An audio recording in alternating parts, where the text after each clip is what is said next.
pambansang awit ng Pilipinas. Hayang mag-ibig, kaya sa silanganan, ang puso sa titik ko'y buhay, upang bilinan, kuyagan ang mag-ibig, sa manlulubi, di ka pasisigil, sa nagagang pulong sa sigoy at sa langit ang pagaw, ay inatang tulang awit sa pagkayang minamahal, ang isang ng matawad mo'y tagumpay na nag-iinig, ang ituwid na paragya kailan ang halim at iinig, lumanaw ng walhating pagsinta, buhay langit sa piling mo, ang bigaya ng patay ng aking, at mamatay ng dahil sa'yo.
Pagdiriwan ng ika-127 anibersaryo ng Proklamasyon ng Kalayaan ng Pilipinas.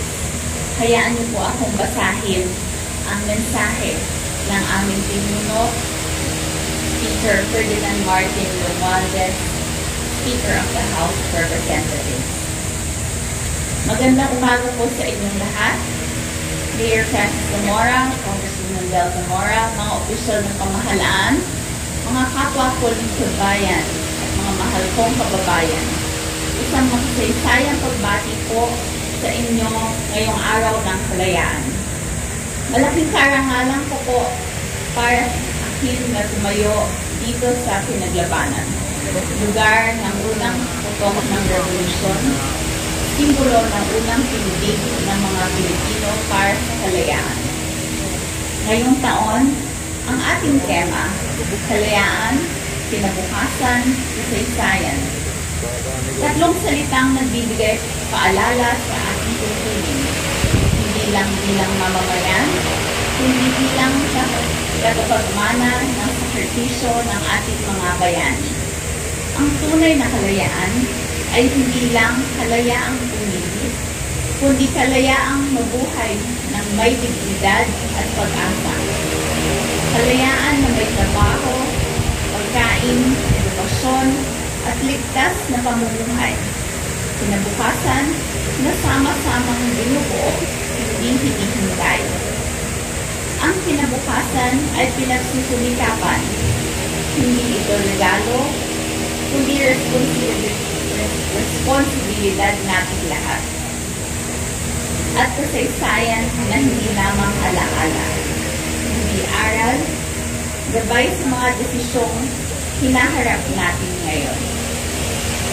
Ang kasaysayan ay ugat ng ating pagkatao. Hindi natin mararating ang bagong Pilipinas kung hindi natin kikilalanin ang ating dinadaanan. Sa Kongreso, hindi lang batas ang ginagawa namin. Ginagawa namin ang kinabukasan para sa bawat Pilipino nangangarap ng bagong Pilipinas. Kasama na rito ang mga reformang para sa murang pagkain, ligtas na biyahe at mas maraming trabaho. Lahat ay ilalim ng pamumuno ni Pangulong Ferdinand Marcos Jr. Sa gitna ng mga pagsubok, mula sa pagtaas ng bilihin hanggang sa mga hamon sa kaligtasan at soberanya, mas kailangan natin ang pagkakaisa. Ngayong araw ng kalayaan, pagdiwang natin, hindi lang ang ating nakamit, kundi ang ating panata sa kinabukasan. Hindi natatapos ang magiging bayani sa labanan.